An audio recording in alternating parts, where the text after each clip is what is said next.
ACER is a charity established 35 years ago, and we've been working with communities and schools, planting, conservation authorities planting trees or measuring their planted trees, taking inventory of schoolyards, things like that, across the province in Southern Ontario at least.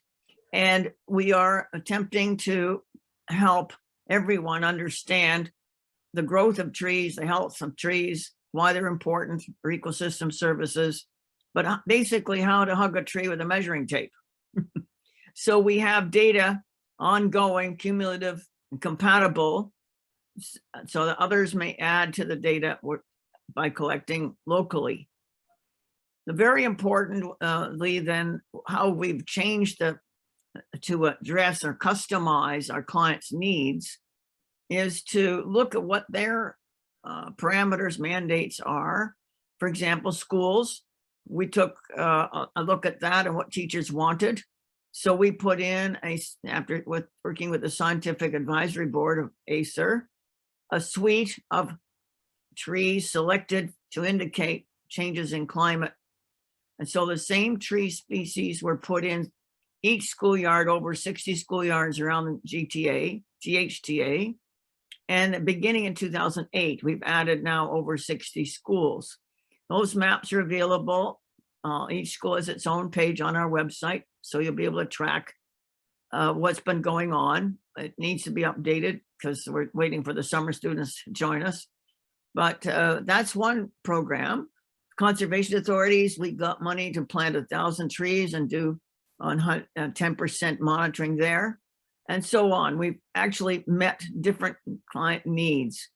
The last one is with communities with low tree canopy and high social needs, high student poverty, low tree canopy, of course, poor health situations, high density of populations, newcomers, high student poverty. Those kinds of GIS layers are put together to find the heat islands where we would get money to plant trees in those areas. So that's what we're working on. Basically, all different ways in which we can meet specific climate needs for those understanding what's going on, the impacts on their tree growth and health. Right now, we're looking at talking to colleges. We've been doing inventories on one of the campuses at Sheridan now for 6 years, getting carbon sequestration data and finding out what tree species should be planted and how they should be looked after to be healthy. The deal here is very simple. It's a simple equation. Appreciation equals depreciation. How does that work?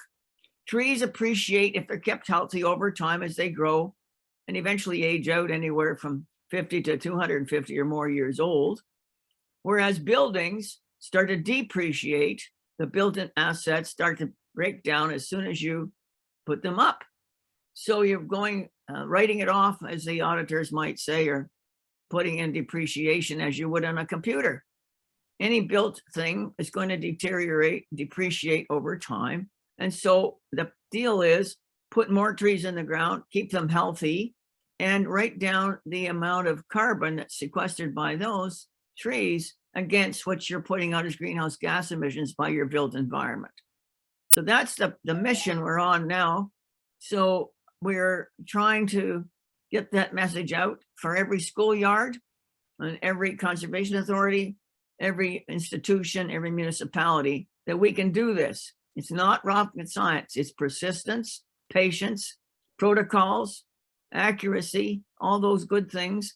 And it's not, as they say, all you need is a measuring tape, basically, and know the species. So we teach you how to identify species and get the measurement at 1.3 meters, which is called DBH, diameter breast height. So it's been going on at this level with the government, the federal government, provincial governments, municipalities, schools for some time. And we're now focusing on the carbon sequestering and making sure we have the data complete.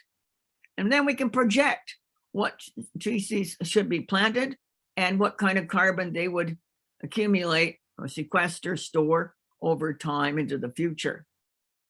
And that helps us with floodplain problems, where people should settle, where they should plant to look after the riparian zones, those floodplains, and so on. There's lots of ways in which you can question the data and look at what you could extrapolate into the future. Kind of exciting now that we're having all these extreme weather events. So we teach people how to understand the difference between weather and climate, what to garden, all kinds of things, flood protection, insurance, different ways in which we can spin the data by questioning what we have and what other information is available on open data. You may have questions. I've talked a lot, but you can go on the website, ACER, www.acer, hyphen or dash, acre.ca, and look under programs and resources. We have Treepedia, which helps you identify tree species. We have a carbon calculator, which you can use, and so on. So there's many different things there, programs, resources, history, publications, many publications by our interns over the years under About Us, publications and research. So just work your way through all of that, what's on the website, but also we're now putting in a new application called Tree Trackers being developed by students now who are working on it. Tree Trackers is going to be a fantastic field mobile device, and it will allow us to do cumulative data, all compatible in spreadsheets, and use story maps, etc. So we're moving along with digital twinning with Jonathan, some other ideas of MyDawn, which allows you to get outside and be a citizen science holding your smartphone and looking at vegetation and real-time data from water bodies near you.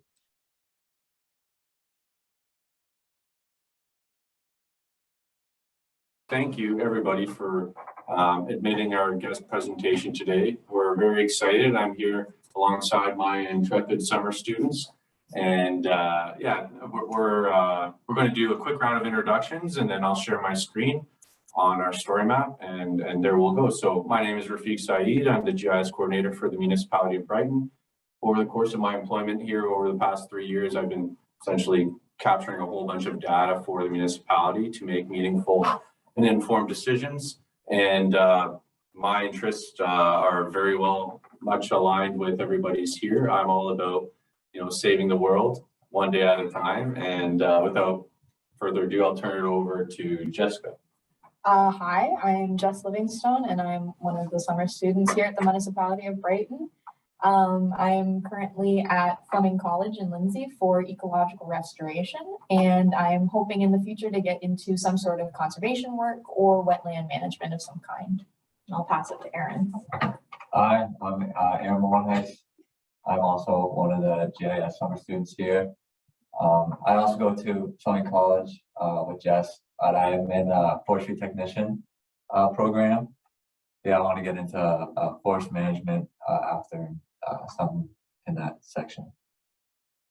So it sounds like we all want to save the world, which is great. And I'm going to quickly share my screen here. And if I can get you to confirm, John, that you can see our story map, that would be great. Can everybody see that? We can, yeah. Perfect. So, this is our presentation on carbon sequestration. I'm going to pass it off to Jess. She's going to spearhead the first leg of this presentation, and then I will show the web map that we put together using ArcGIS Online, and then Aaron will discuss the survey app that we are using, and then we'll tie it all together at the very end. So, here we go. Thank you. So yeah, as mentioned, our presentation is on carbon sequestration, and this was made using story maps through ArcGIS Online. It was a super easy program to get a handle on. Both Aaron and I only started using it last week. We were able to look up some videos on YouTube and on ArcGIS Online, and there were tons of resources to help us along making this. But yeah, so without further ado, So what is carbon sequestration? So this is a process in which gaseous carbon dioxide, or CO2, is removed from the atmosphere and stored in either liquid or solid form. And it ties directly into the carbon cycle and why we should care. So the carbon cycle is a cycle in which carbon is exchanged in different forms, liquid, solid, and gas, between the air, soil, and water. And it's the main component of all biological compounds, as well as a major component in many mineralogical compounds, such as limestone. The carbon cycle is a major process and component for everything on Earth. And over here we have a little diagram. So the first kind of part of the carbon cycle is photosynthesis, and that's where anything that's green, so trees, flowers, grass, anything of that sort, takes carbon dioxide out of the air and stores it inside of itself to create sugar and oxygen for us to breathe. Another part of that cycle is decomposition. So we have when trees die and they fall to the ground, they start to decay, and that organic material starts to get buried in deep layers of sediment into the earth. And it eventually gets compressed into a solid carbon form, which gives us our fossil fuels down here.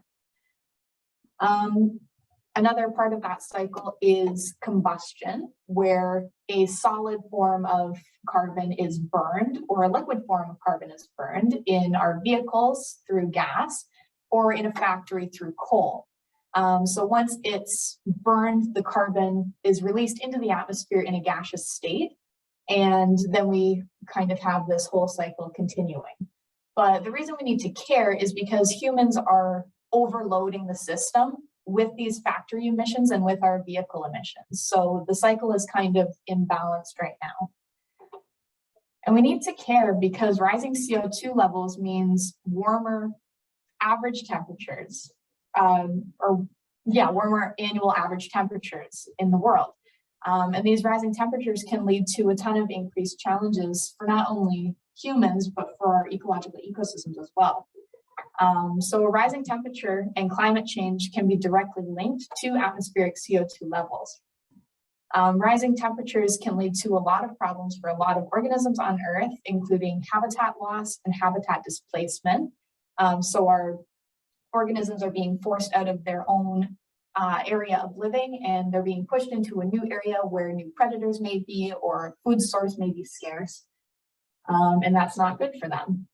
We also deal with a lack of resources and unbearable weather and living conditions for these components of our ecosystem.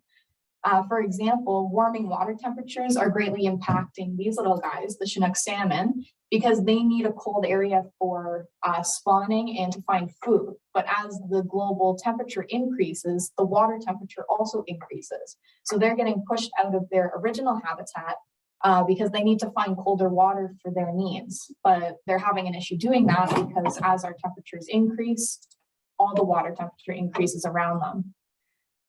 Now, for humans, rising CO2 levels means that we're going to experience hotter summers, and we're also going to experience more unpredictable and dangerous weather events. Like, for example, that storm that just happened this past Saturday, that was a pretty wicked storm, and I don't think anyone was really seeing that coming. But if our atmospheric carbon continues to increase, we're going to see a lot more of that happening, which is unfortunate, but that's what's going to happen. So now to move into trees and how those can help us mitigate climate change. So during tree growth, let me just see if this will pop back up here. There we go. So during tree growth, CO2 is captured from the atmosphere and it's stored in the living biomass, dead organic material, and in soils. So over here, we can see that carbon dioxide from natural sources, industry, and transportation is released into the air as gaseous CO2. And as our trees are planted and they start to grow, as they get up more into the air, they can start capturing the carbon through photosynthesis in their leaves. And they can take it and store it inside of themselves and expel it through their roots into the soil. And oxygen is also released in this process of photosynthesis. So that's also great for us, so we can continue to breathe. Now, since trees are such a key part in mitigating climate change impact, there's a lot of afforestation efforts being introduced to help mitigate the climate change happening. And afforestation is basically planting a new forest where it's never existed before. So as you can imagine with something like that, there's a few challenges that are present. So some areas just simply can't support tree growth based on the type of ecosystem present, such as a prairie or a savanna. And because of that, it's hard to plant trees in that area if the ecosystem can't support it. They'll just end up imbalancing the whole system. If we focus on planting one type of tree as well, we'll create a monoculture. So if we just focus on the one type of tree that sequesters carbon the best, that's not going to go well for us because it makes our new forest susceptible to any potential disease or invasive pests that could eliminate the entire group in the blink of an eye.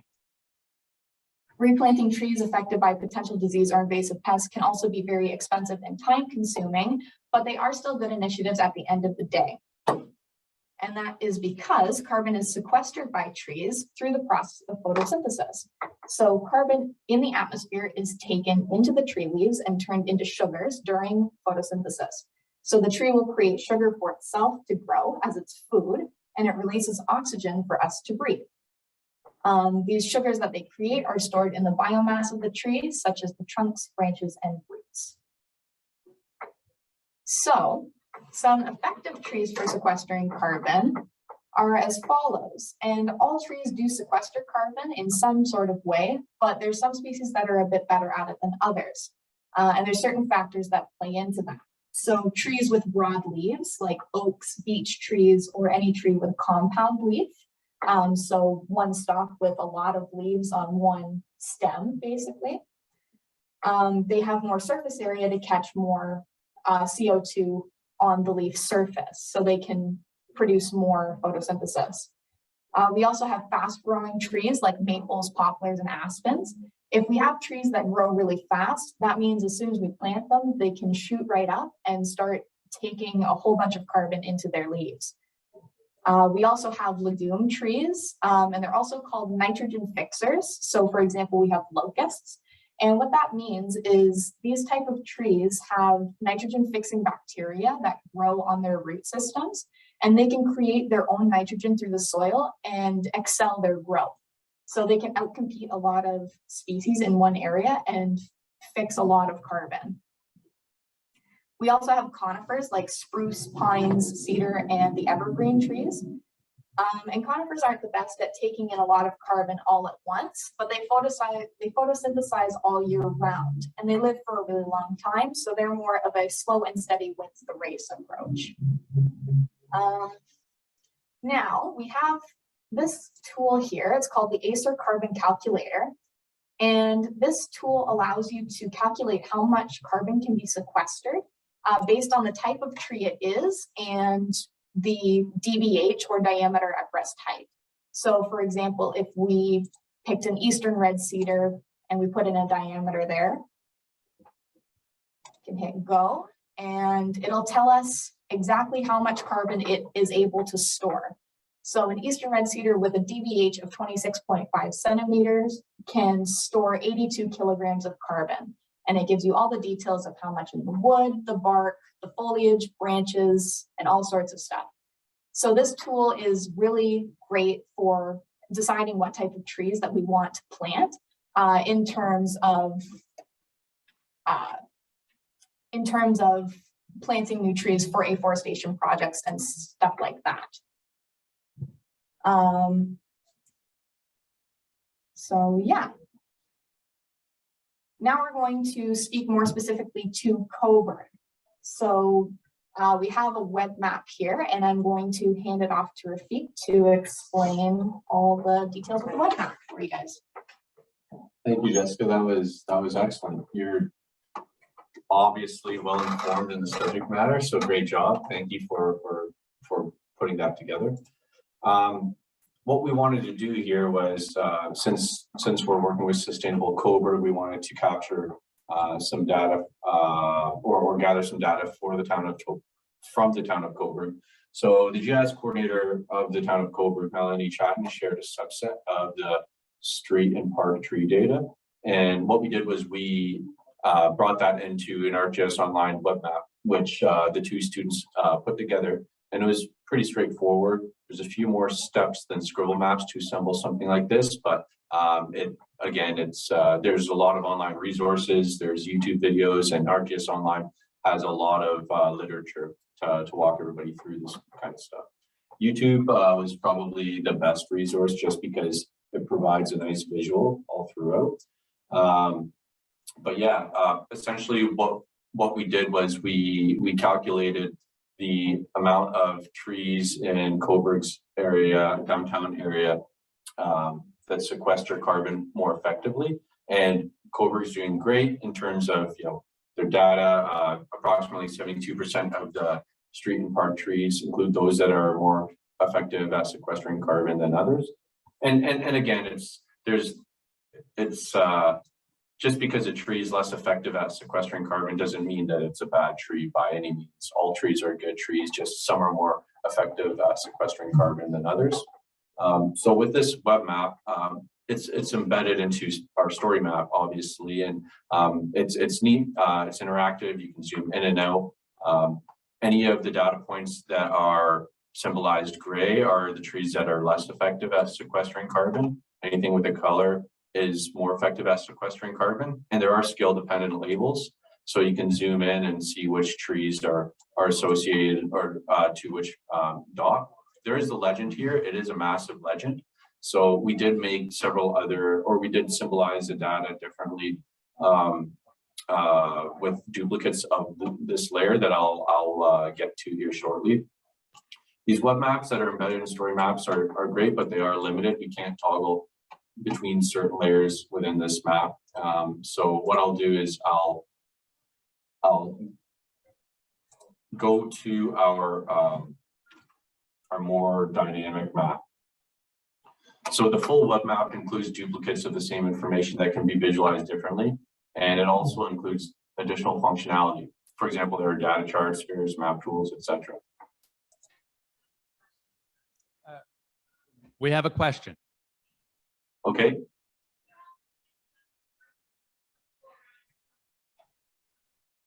I think you're going to get to the Brighton example, right, Rafiq? The question is, do you have the same data in Brighton, and how do you collect it?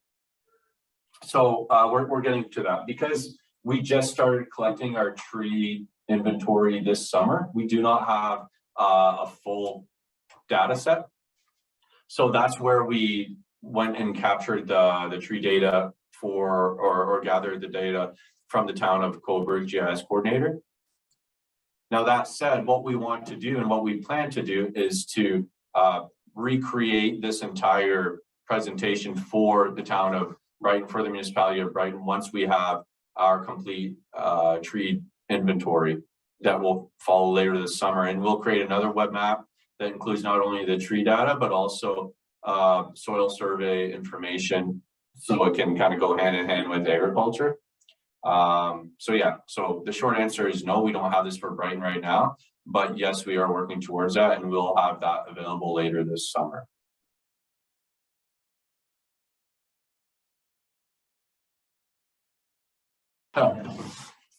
So yeah, here we have the full web map.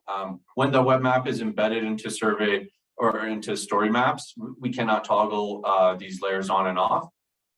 But as is, the default is what we've seen already, and you have the gray dots representing trees that sequester less carbon than the others. And again, the skill dependent labeling. With the full web map, there are bookmarks that can take you in between parks. You can create as many bookmarks as you'd like, depending on the geography of the map. But if I were to eliminate the trees effective for carbon sequestration and then turn on the layer comparing the two, it's a bit more of a binary visual approach where we see anything that's more effective at sequestering carbon symbolized as green, and those tree species less effective as red. And immediately you see the spatial context, and approximately 72% of this data includes trees that are favorable for carbon sequestration. If we turn on the clustering approach, what this does is we take on this cluster approach, and everything is selectable. So in this cluster, the predominant value, the common tree is a sugar maple in this cluster. If we go over here, we've got 25 data points clustered with the predominance of the eastern white cedar. And you'll notice that there were data points here previously. If we zoom in, all the data points reappear. But at this scale, they're not part of this clustering because they're associated with the trees that are less effective at sequestering carbon. So it's a really neat tool. It doesn't take much time to put something like this together, especially if you know what you're doing after you've done it once or twice. And these tools they're quite seamless, easy to put together. There's also bar chart capabilities if you want to visualize your data statistically. So this bar chart, immediately you can deduce what trees are dominant throughout the entire area. So we have the honey locust, 122 of them. We have 136 Norway maples, and we have 143 sugar maples. So it's a really neat tool, and yeah, there's so many applications for this. Immediately you can understand your pain points in the areas. So we see right here in this southwest portion of Coburg, there aren't too many trees that sequester carbon as effective as others. Over here, what we have, if we were to zoom in, we see we've got some lilacs, we got some hawthorns, and these contribute to the trees that sequester less carbon.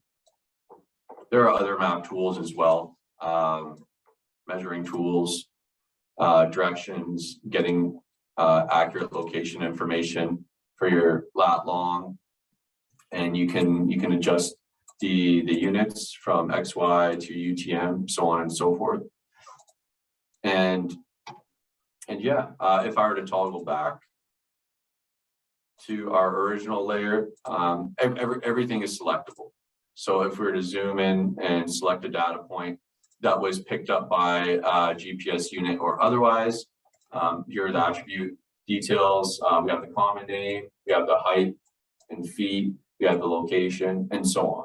Depending what attribute information you collect is directly linked to the attribute information that can be visualized here. The Coburg data was extremely complete, and there's a lot more attributes than what you see. We essentially cherry picked which attributes to include here in this pop-up window. And Rafiq, can you describe how Jess and Aaron are actually inputting the data in Brighton when they're out there over the summer? Yes. So, well, I'll be stealing from Aaron's presentation if I do that, but since it's extremely important here to understand that they're picking it up using like a tablet, and the tablet is linked to GNSS receiver.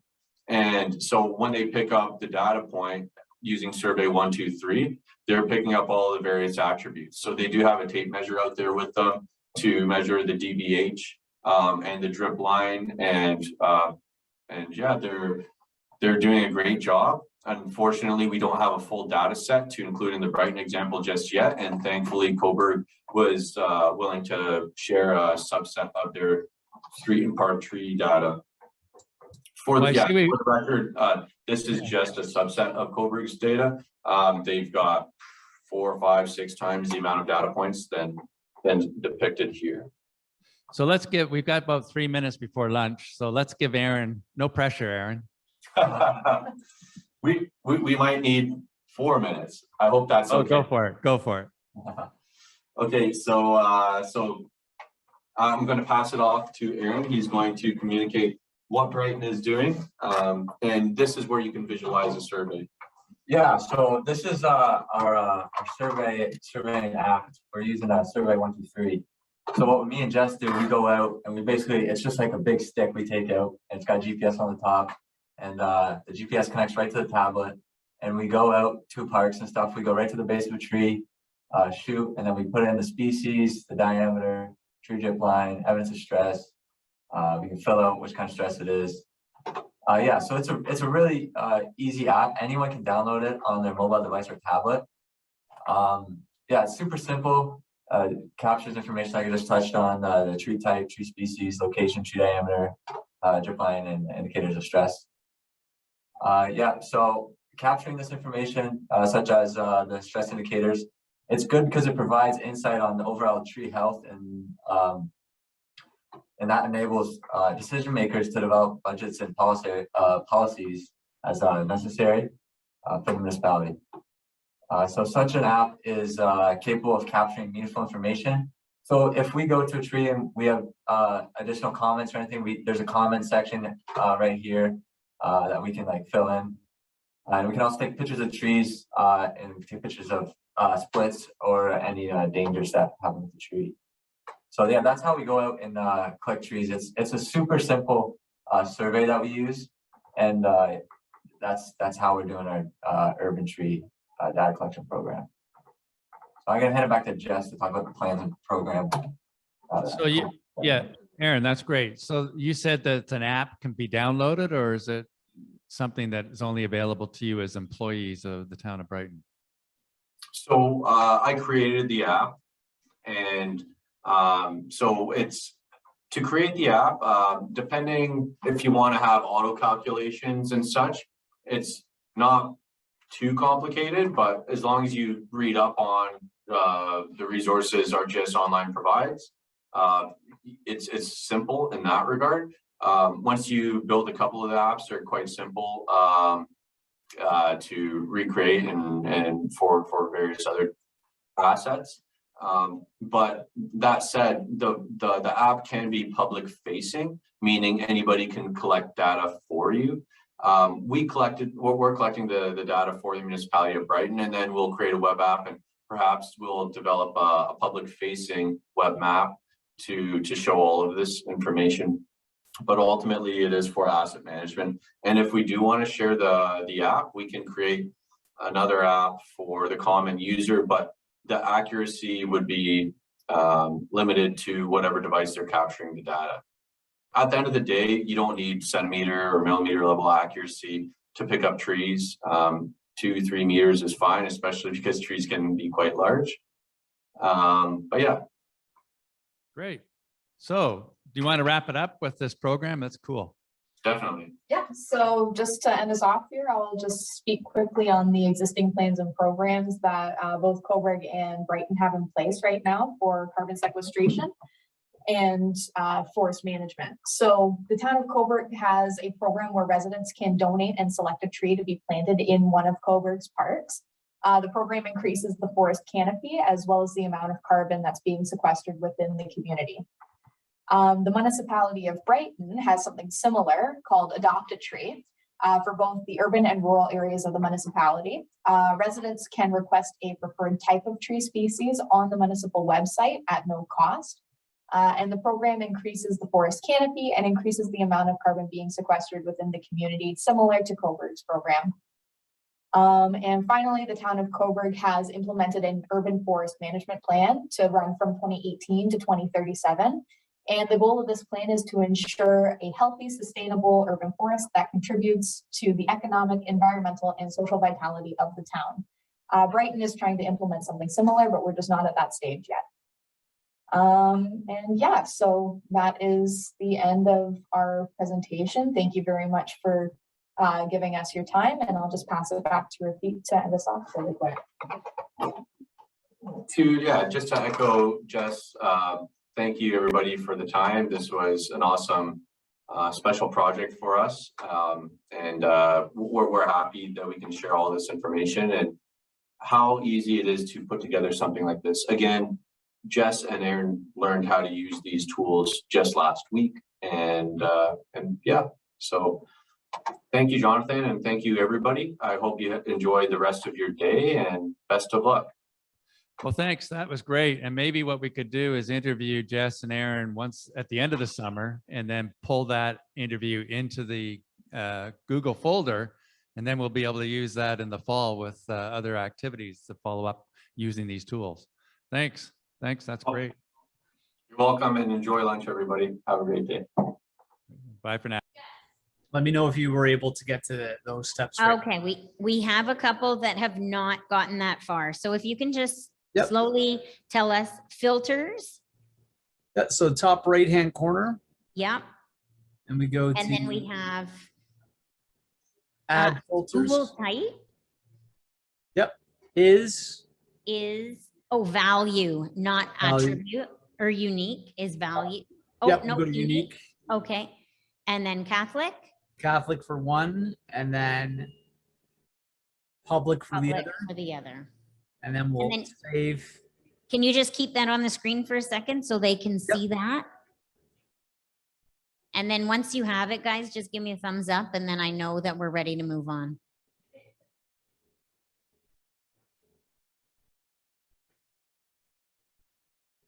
So school type is unique Catholic, and then you add another one. School type is unique public. Got her? Jack? I feel like you're the only name I know, but I know it now. Ladies, you got her?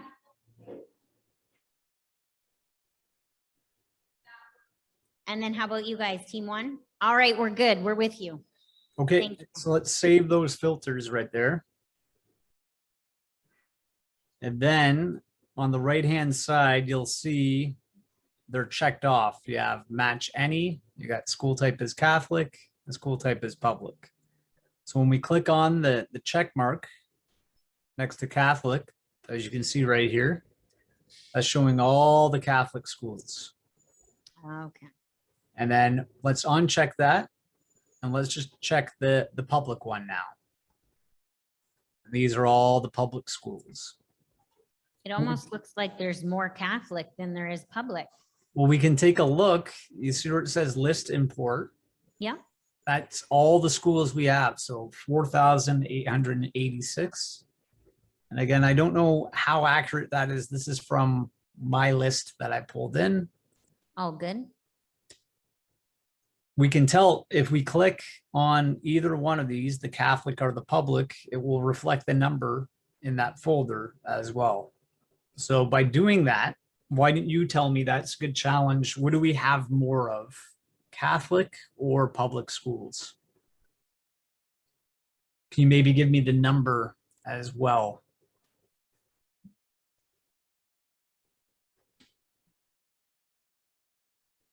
And so if we stretch the layer panel out too, so just grab this right here.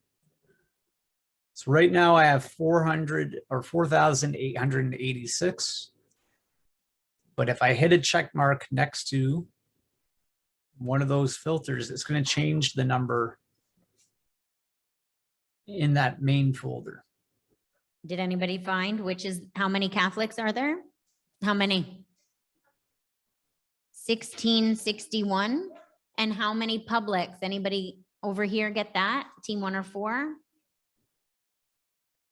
3,200. 3,202 or 200. Yep, that's right. Now, does that seem odd to you? Because if Catholic, there's 1,661. Oh, no, they add up. Oh, Yep. good. All right. So it does look like that we're almost the same, but it's because we have all these pins overlapping each other. Yeah. If we zoom in closer, so if we go into, say, Toronto here, and then I click in one and I put the Catholic only, still very populous, but if I do public, looks like public has way more. There's That- even a better way that we can kind of make sense of this data if we customize these pins right here. So what I'm going to do now is I'm going to select the Catholic folder again. Okay, so we're selecting Catholic. And where it says Did I list hit- import, So the folder under where it says list import, where Yep. you saw the number. Yep. To the right of that, I'm going to go to more actions. So the 3 dots, which is more actions to the side, And I'm going to go to copy. copy. So I've just copied this folder right here. Blowing my mind. And I'm going to rename this folder. I'm going to call that Catholic schools. Then I'm going to uncheck Catholic again. Now let's check the public type. So school type is public. And see where it says list import right here. Let's copy it again. So it says list import copy, and let's rename this one public.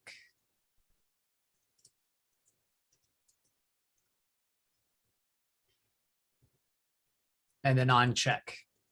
So if you can see what I'm doing right here is I have a folder just for the public schools. I have another folder just for the Catholic schools. Are we there at that point? Good. Just throw me a thumb. Ladies, group 4. All right. Yep, we're good. Now that we've got copies of this and we have them in their own folder, we can delete, let's delete this main list because we're now doubling up the amount of data we have. We don't need that. So I'm going to delete our main list. And now I just have my public schools and my Catholic schools. It does seem, what's interesting too, remember we're talking about the story, by just turning these filters on and off. And you're right, it does seem like there's a lot more Catholic schools than there are public. But what this is telling me, it seems that there's more Catholic schools in the rural areas. And these public schools, when I turn them on, or no, public schools, I'm sorry, are in the more rural areas. Because when I turn this off, this is all Catholic, right? But when I put public back on, it's filling in more of the blanks, especially in this part of Ontario as well. But let's change now the type of pin that's in each folder so we can visualize it better. So now that we got them both in these different folders, what I'm going to do is I'm going to go to this gearbox right here. I'm going to go to operations and analysis. Is everyone there? Yep. So I click on that. And then I'm going to go look at this menu right here where it says bulk marker style in group. So I'm going to do a bulk marker style in group. So I'm going to click group. And now we're going to pick a new style that we want to represent. Let's pick our group first. We'll go to the public school. Okay, we selected that group. And are you with me so far, everyone? Yep. And we'll go to Feel new. good. Go ahead. Yep. Nope, we're good. Okay, new style. Now you can see I have all these different markers that we can choose from. Tons and tons of markers. Let's go up to our colorable markers at the very, very top. And where it says Mackie. Why don't we pick a circle? It's right next to this movie camera or cinema. And what color, if I can get a suggestion for what color we should make that. Anybody? Pink. Pink for the public school. So I'm going to go at the bottom where the paint bucket is. Click on this color box. I'm going to go pink. I can adjust the color right there. And that will pop out on the map too. And then see the size. Let's make it 50%. And then I click circle and then change marker style. So there's all of our public right there. Let's even do this again, but let's make it a little smaller. They're still overlapping. So I'm going to go back to the operations there. I'm going to go back marker style on group. This time I'm going to make it 15%, really small. Select the circle, public. Okay, now that's telling the story a little bit more. So let's do this again, but now we're going to change the pin color of the Catholic as well. So to do that again, we go to our gearbox, our operations. And it should be on this window right here. And instead of the public, we're going to switch this now to the Catholic School Board. And instead of the pink one, we're going to go, and what color do we want the Catholic one to be? Orange. Orange. Not sure how easy that'll be to distinguish. Oh yeah, it should be okay. Okay, let's do orange. And again, we have it very small. I'm going to pick the circle, change marker style. And you can see now it's telling the picture. Now it doesn't quite look like there's as many Catholic as public with all that pink in there, right? For sure. And then when we turn these folders on and off, okay, just the Catholic schools in the orange, and then just public ones in the pink. So another thing we can do is we can change our base map.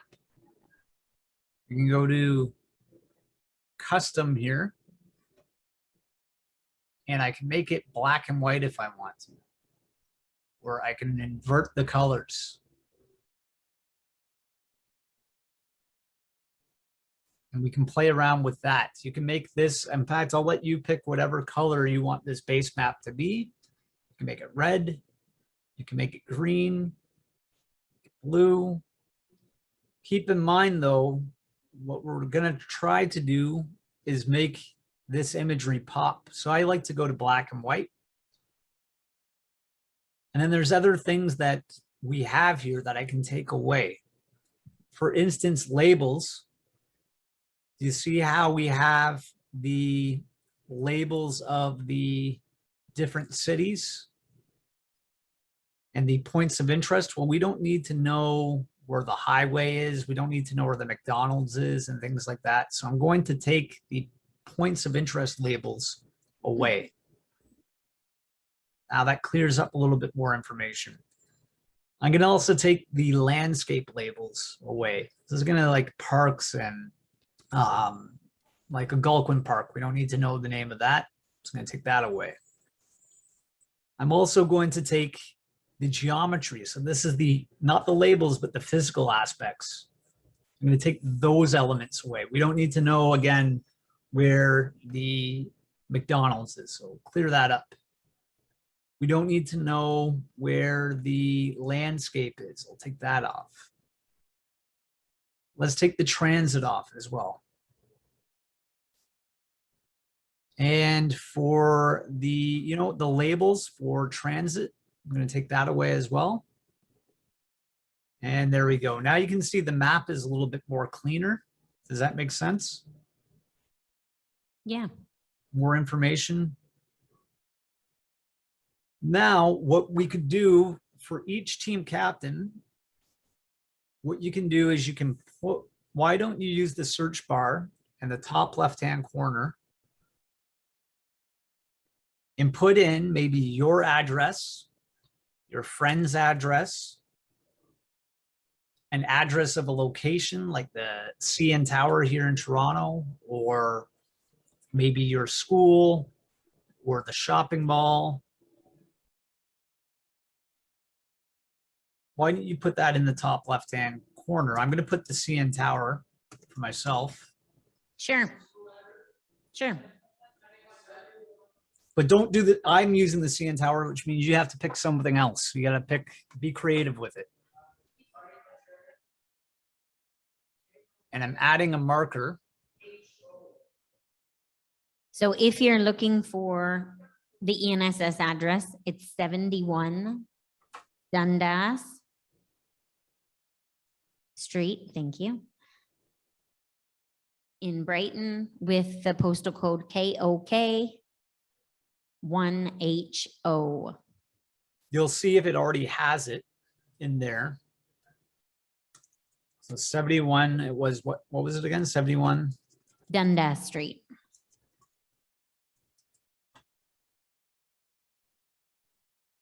And I can see it's at the very end right here. So I click on that and I'm going to go to add marker. And our marker I had is in this folder. So I'm just going to actually drag and drop that pin outside the folder. And then what we can do now is we can use our advanced operations. We can do a radius around here. And we can try to find out how many different schools are within a certain radius of 71 Dundas Street. So what I can do is I'll go to operations and analysis right here. And it's always going to be at the last menu we were at before. So let's go back to the main menu. I'm going to go to create. I'm going to go to create a circle. Create circle at point, or sorry, at marker. So create circle at marker. Click on that. It's going to take a second here to find it. So I'm going to select the marker. I'm going to find the marker. I'm going to go select 71 Dundas Street. And what kind of radius do you want to do around there? How many kilometers? Or we could do feet, we could do yards, we could do miles, we could do meters. Let's do kilometers. 20? 20. 20 sounds good. So we'll go 20. So we did a 20-kilometer radius around your center there. You can zoom out and see that. Now we can do a count of all the different types of schools within this circle. Again, going into our operations menu right here. So I can go operations analysis. Let's go back to the main menu. And then I can do aggregate data. So aggregate, and then I'm going to go count markers and polygon. So there. It's taking a second because there's a lot of data here. So select that polygon. Where is it? It's in the public school folder. I forgot to drag it out of that folder, but click on that. And then we can do a total count if we want, or we can do a count based off of the folder that we have as well. So I can go count in public or Catholic. So I'm going to stop here. And for you, on the other end, I wanted you to tell me how many Catholic schools are within a 20-kilometer radius to your location. And then also tell me how many public schools are within that circle as well. And let me know if you need me to repeat anything. They're busy working. Mm-hmm.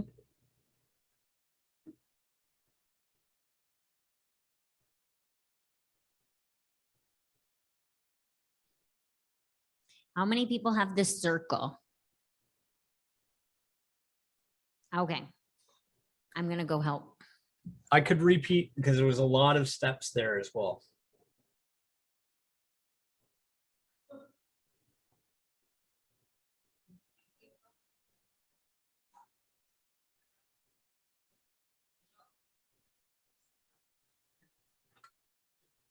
Now, if any of you are already at this step, have any of you discovered any other patterns just looking at this map? Looking at the Catholic schools, looking at the public schools, and then looking at the area around it as well. What are some stories that we could be telling here? What are some patterns?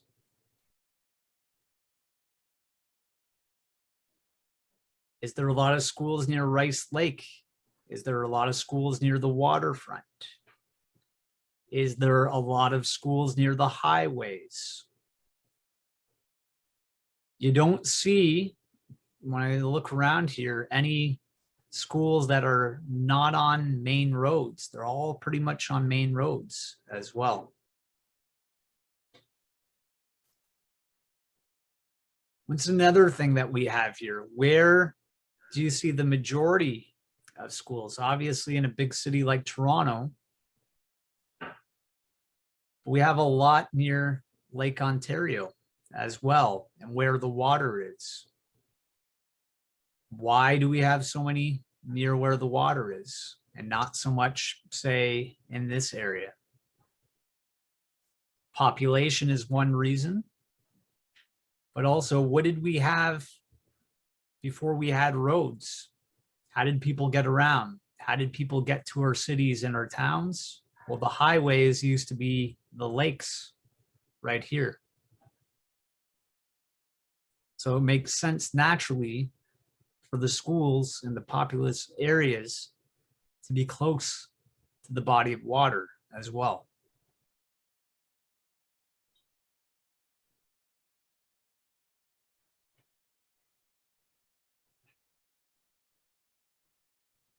When I zoom out looking at this pattern down this line right here, I see this little arc right here.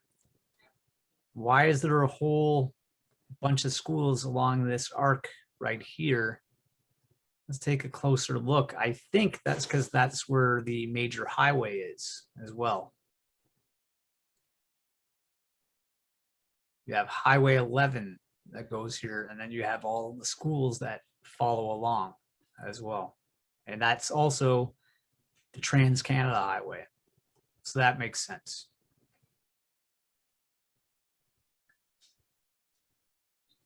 So going back to our original challenge,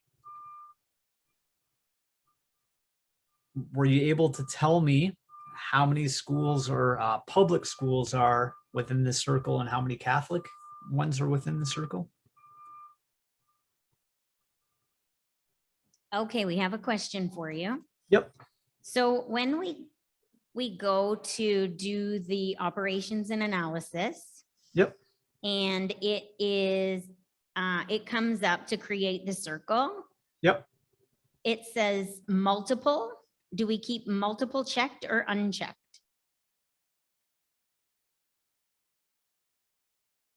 Your circle was there. It was just a little dark. So from there now, using the same operations, we'll go into operations and analysis, that gearbox. And I'll share my screen again for you so everyone can see.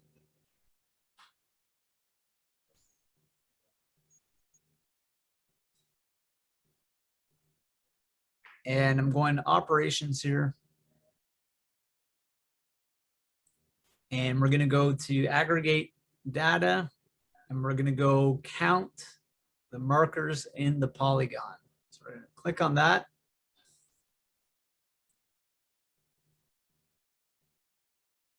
And we're going to find that circle. Remember, it might be in the folder. And count and group, I'm going to go count public and then count Catholic. So tell me how many Catholic schools are within a 20-kilometer range and how many public schools are within a 20-kilometer range.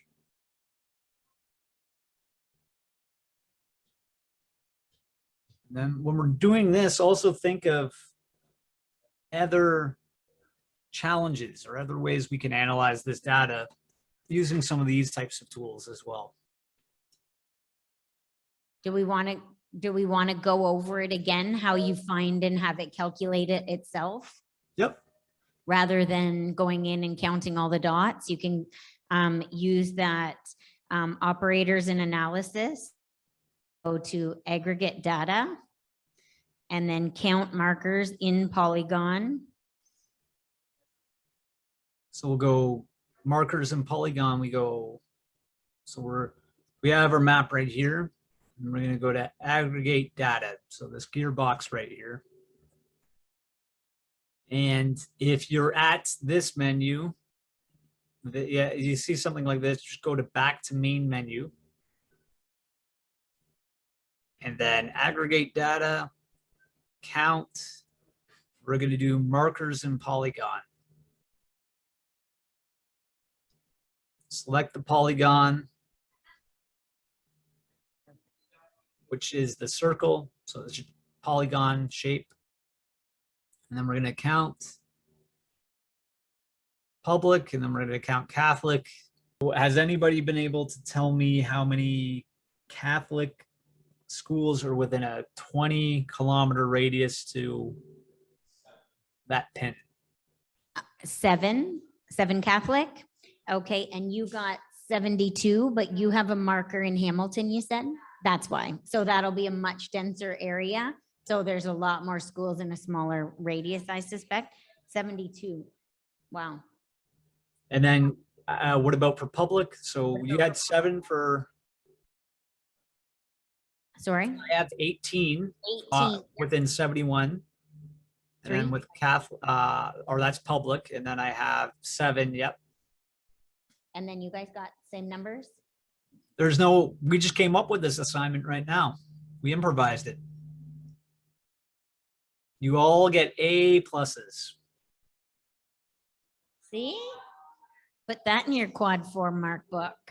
Yeah. Although I don't have a syllabus or am a teacher, so I don't know if it's going to count for anything. They might be like, who gave you the A plus? And you're like, Mike. And they're like, Mike who? Mike from Scribble Maps. Like, I don't know if that's going to get you into Brock University now. Who knows though? You can give it a shot. Nothing beats a try.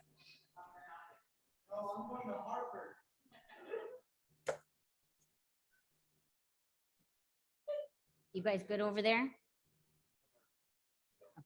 Okay, do you need help or do you think you got it? Okay, they've got it sorted out, so all good. Excellent. So now let's try to combine everything we've kind of learned thus far.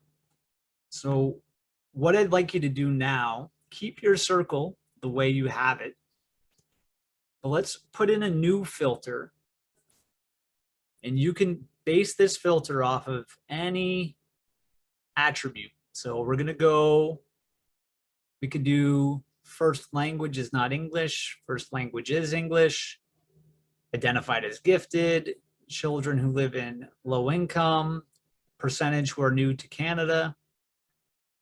So I'm going to let's put first language is not English. I'm going to go is unique. And I'm going to let's find, I'm going to go 14% of the language is not English. I'm going to go save. And then, last thing I'm going to do, I forgot to do here, turn that filter off. I'm going to put a lock. This is very important. Put a lock on your circle. So if you go in the right-hand side, what that lock will do is when I put a filter on, it's not going to affect anything.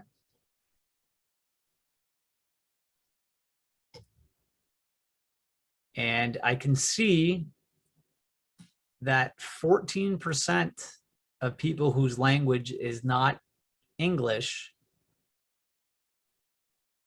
none of that lands within a 20-kilometer radius from my point. But do you see what I'm kind of doing here? I want you to take any kind of filter based off of any of those attributes and see if that lands within your circle. So choose anything that you want to look at. Don't necessarily do this one. See if you can find something that falls within the circle. What was your, what did you search for? What did you filter on?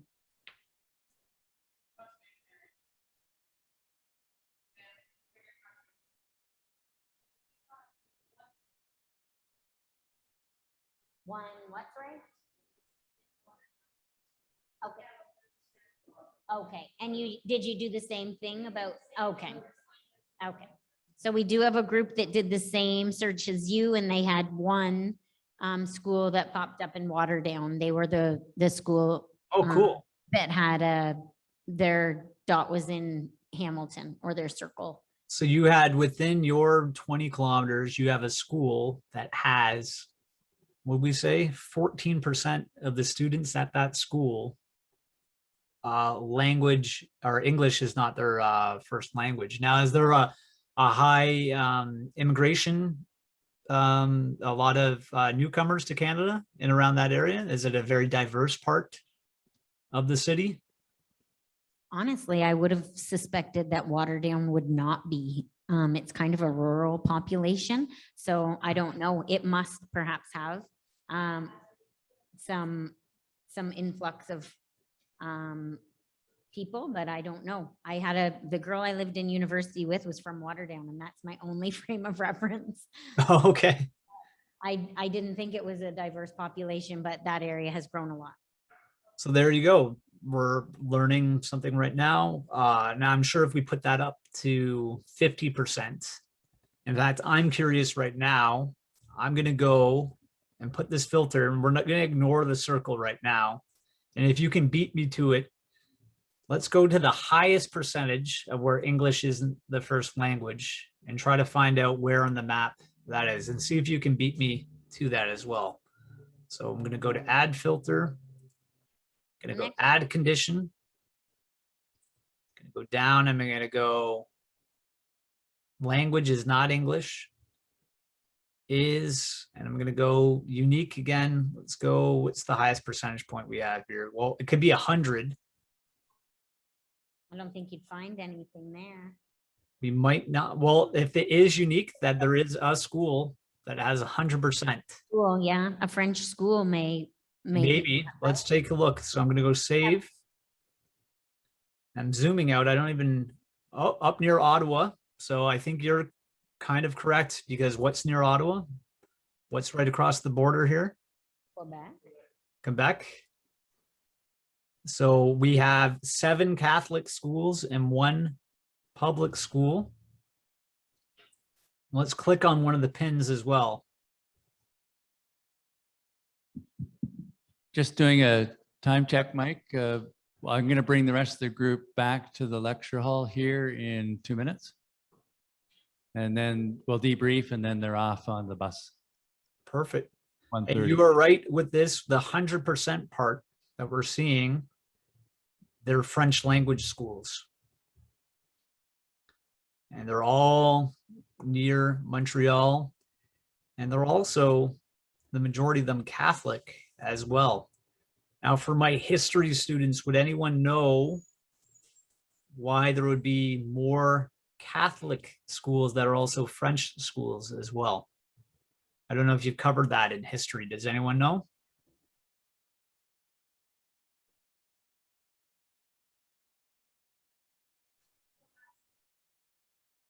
You're not getting very many answers, Sue. So historically in Canada, Quebec used to be more Catholic. That would be the Catholic area. And then Toronto, where I'm in around right now, would be more Protestant as well. So there's actually a divide between the two provinces. So if if we had the data for Catholic schools and we had Quebec, all of Quebec would be pretty lit up with a lot of Catholic schools. So that's why you would see not only with this data that we're putting right here, these schools right here are French, but they also happen to be Catholic as well. That's relating to the history of the province of Quebec as well. So let's do one more while we're waiting.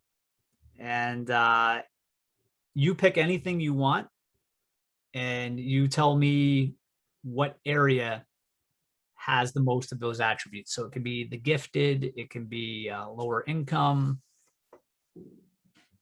English is not a second language. Did you guys do any searches within your area and find any bits of information that you can share with us? Okay, so there are 4 schools within a 20 kilometer radius of ENSS that have 20% of the students with special education needs. Oh, wow. Very So interesting. that's an interesting statistic for sure, right? It's nice. What I really like about this is that you don't have to have any questions or any information about a population. You can just start searching and actually kind of drive your own research, right? Yep. And what you can do as well, so we've put all these this information to pins, but we could do that to polygons and shapes as well. So I'll show you a more advanced map where we have the big election coming up. I know everyone is excited. That's all you guys are talking about in high school is the election. And what we have right here is I have all the different ridings and the political parties. And I've applied filters to these different polygons, these shapes. So imagine your circles that you've created. You can create attributes on that. And I can go, show me where all the NDP is. And then I can show me where the leader is a woman and the population is over 100,000. And we have in around the Toronto and the GTA area. So that's also telling the story as well. So these are the different things that you can do. And how easy was that for everyone as well? So I've told Jonathan this before. I failed geography in grade 10. Now, I hope you don't follow the same footsteps and that you pass, but I now navigate through this mapping software because it's easy, but also for me, I'm the type of learner who is a visual learner, but also I need to have fun. If I don't have fun while I'm learning or while I'm doing these activities, I'm going to get bored and do something else. So it can be fun as well. This was great here. Now Jonathan's going to take over and I'm going to go back to my seat. Thanks, Mike. And let me know, honestly, if you did find it fun. And if you didn't, that's cool as well. Thanks, Jamie, for co-captaining here. And thanks, Mike. So we have the last 10 minutes and this has been a learning experience for me and I need to learn how to do better. If I had to grade myself on a rubric, I would give myself a, what is it? Level 2? No, I've forgotten, which is the higher level? 3 and 4 is the highest? 4 is the highest, so 2. Do I get a 2 or do I get a 1? Well, Jonathan, I'm giving out A+ to everyone, so you get Oh, yeah. So listen, what is your feedback? Like, can you see doing something like this for the trees, let's say in Brighton, adopt a tree. And if we did a program outdoors and then use the maps to collect the information like Jess and Aaron are doing? Show of hands. Would that be a cool activity? Yes? A few hands went up. Okay, for those that didn't put your hands up, the question was, could you see if this was done right, if we didn't have all the hiccups with the getting the accounts and learning how to use the technology, if that was made simpler and then turned into an outdoor activity like Jess and Aaron are doing for their summer job at for the city of Brighton, town of Brighton, would that be a cool activity to do as part of your school program? Hands up. Okay, we're still only getting a few hands. All right, fair enough. Feedback from the others. What could you see doing better next time? What would be better other than don't do the activity at all? Anything? Any ideas? Yeah.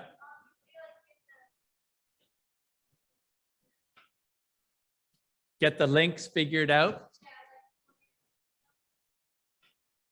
Okay. So did it help when?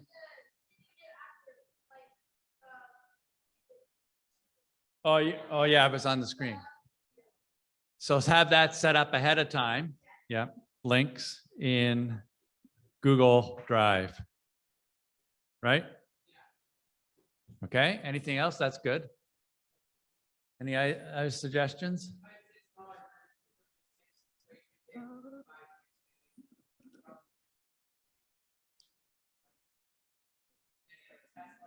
Yeah.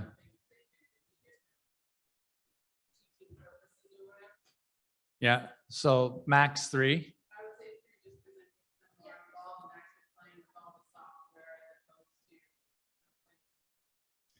Got it. Okay. And it's no problem. It's just we just have to purchase those licenses and you can purchase them for like a month. And yeah, I didn't purchase enough. Okay. Any other ideas, feedback? What about doing it on mobile devices and outdoors? You can do this on a mobile device. Obviously, it works best on a desktop or a computer because you're trying to deal with a small screen when you're on a mobile device, but it will work on a mobile device. And yeah. So would you like to see it available on desktop and mobile device? Too small?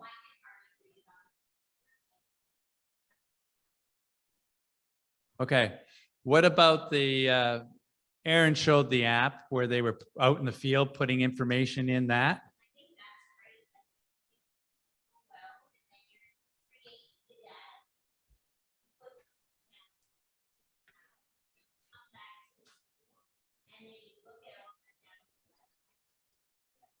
Is that good? And then what you can do is so you use your mobile to just put some basic information in from a drop down, and then you could also take a picture and add that.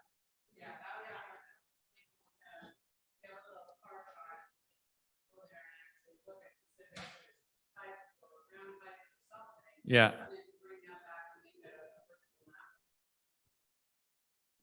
Tree capture and map it. So the mapping would be back and using the desktop. Okay. And then the other thing I mentioned, which is more on the back end to help with this, setting it up, would be to make sure that the one software we didn't use was the ArcGIS Online. So I will plug the board to put it into your single sign-on so that you can use that inside your school and you don't have to log in. And then, yeah, setting it up with something like Scribble Maps. Mike, what does the free demo do versus the one that we used? Or what's the difference? So the free version has all the drawing tools that you see here. You can't do the layering panel on the right-hand side. So the one where they were doing like the looking for patterns and the filter. Right. Here, I'll show you the free version right here. You have to share your screen. Oh, yep. 1 second. And actually, And the other one is the tree trackers that the Acer program is working on. It's very similar. And then you can set up groups and you can have challenges. Who can measure the most trees? who can identify an area where you can plant more trees to improve carbon sequestration, some challenges like that. And then if you have your mobile device, you could go out, you could be looking for these things. You could add the information, then go back and do the mapping in your classroom or in the library, the resource room. Actually, I will not be able to show the free version right now, just because I would be, but it has the filtering, or it doesn't have the filtering, it doesn't have the layering, but it could do drawing. You have up to 5 maps as well. Okay. You can do customizable icons as well. So the assignment I would give people, and I'd give you from now till all summer, is to create a map at one point between now and September. So Yeah. that's the window. How many would like to do something like this outdoors, like Aaron and Jess are doing, in order to get your community hours? Or is that a no? Is that a good idea? So working with a nonprofit, say Adopt a Tree program, and you get your community hours?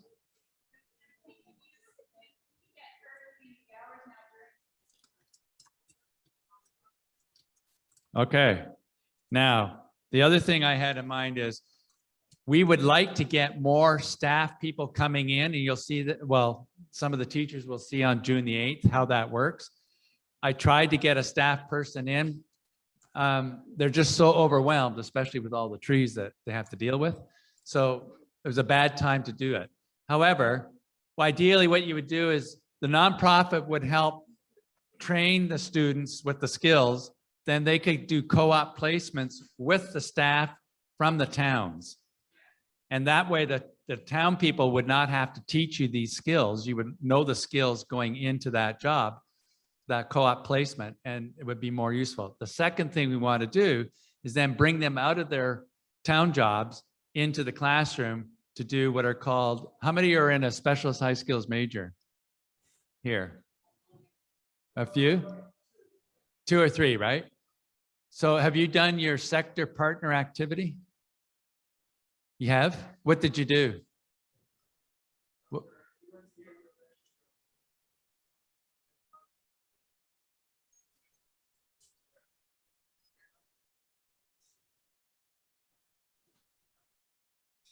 And then they did a project? Okay. So what we would do is something like this center, or we could make it mobile, is a sector partner activity that would include some training, better training done, and then apply it. And that would be a separate day. And we're going to be doing that with the grade 9 science class. They're going to learn in the library, and then they're going to walk down to the creek and they're going to apply it, water quality testing using a kit in the creek. So those are some of the things we're working on. And given the fact that COVID has turned all our lives upside down, and hopefully it's behind us, that next year will be a more normal year for you folks. And I really have to say that what you've gone through in the last 2 years, no generation should have to go through that at your age.